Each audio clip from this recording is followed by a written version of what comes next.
This episode of Shaman King covers from chapters 174 to 177 of the manga, and I would say this is probably my favorite episode of the Osorezan flashback. It was a very emotional episode, a lot of tears here, and for good reason. We saw Anna having a mental breakdown and crying her eyes out, saying how much she hates the world. You had the scene where Matamune explains that he lost faith in Hao, which he shouldn't have done as Hao was also suffering from the same demons that Anna is suffering. And finally you had the farewell to Matamune with the final killing blow, the crescent moon purification to the Demon King, which Yo knew would mean the end for Matamune. Those big three emotional moments were the payoff from the build-up from the previous 3 episodes. You knew Matamune would die, but how would he die was the question. You knew at some point Anna would have to confront her demons head on and build on the courage to move past her hatred, but how would she do that? And finally Yo. Will we get to see the monstrous potential that Yo has as a shaman in this flashback? Was the build-up strong enough for these 3 moments? I think so. We got to see Anna suffer throughout this whole journey. She locked herself in her room, threatened that she will kill Yo multiple times. I know that was meant for comedic relief, but given her mental state,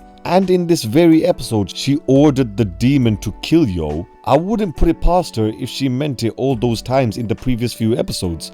But one thing I would have done differently is probably have her actually attack Yo, make it feel like she is a demon child that cannot be saved. All those times she said she will kill him, but it was done for comedic relief. Can you imagine if she actually did start using her demons to attack Yo all those times? I know throughout this arc she was the one making the demons, but it was out of her control. But what if we saw her actually give in to her demons? Even at the end with the Demon King, she still managed to reject his words. But if we saw her give in to her demons and actually believing she is the demon child that everyone hates, I think that would have made Anna's backstory even more tragic than it already is. Don't get me wrong, her story is already heartbreaking. The scene where she said you don't know what it's like to be bullied and abandoned to Yo, with her crying her little eyes out, that was difficult to watch. Not in a bad way, but just for the sheer emotion of it. She is strong, because you would think someone who hates the world as much as she does because of the bullying she's been through will start using her demons to attack everyone, but she hasn't done that, which means there's goodness within her. But that goodness can easily be wiped away into her becoming fully evil, just like Hao.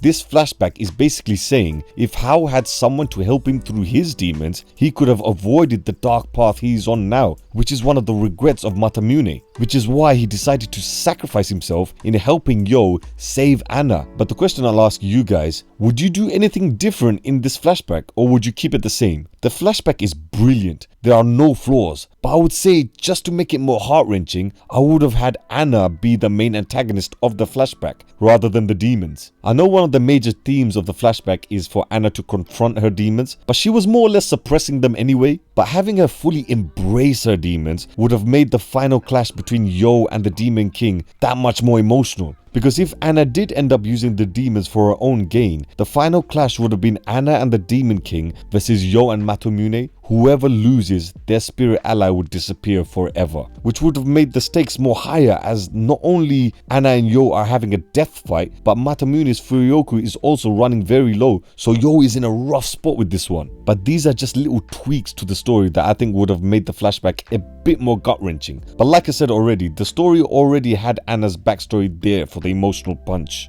Matamune dying was inevitable because in the main timeline we don't see him, so we already know he's dead. And throughout the flashback he kept on talking about the old days and even telling the story of Mount Osorezan to Yo, where lost spirits go there to rest basically. If that's not foreshadowing enough, I don't know what is. But I love the fact that his sacrifice was used for Yo to have a weapon to fight against the Demon King. Normally when the sacrifice play is made by any anime, the last remaining energy, ki, or whatever you want to call it for that specific anime, the guy that's receiving the energy from the person that made the sacrifice usually ends up being the strongest guy ever, and no attack ever phases him. He just tanks everything with that stone look on his face. Here, it wasn't like that. Yes, it had elements of that, but Yo had to show a strong face to Anna to convince her that no matter what happens, he will always be there to support her. Towards the end of the fight, the Demon King then went in for an attack on Anna when he said he will take her with him to hell. But then Anna said it's the feelings that she has for Yo that is overpowering her hatred for the world. So in the end, it wasn't Yo who defeated defeated the Demon King. It was Anna, which flips the whole sacrifice power-up cliche on its head. All these moments are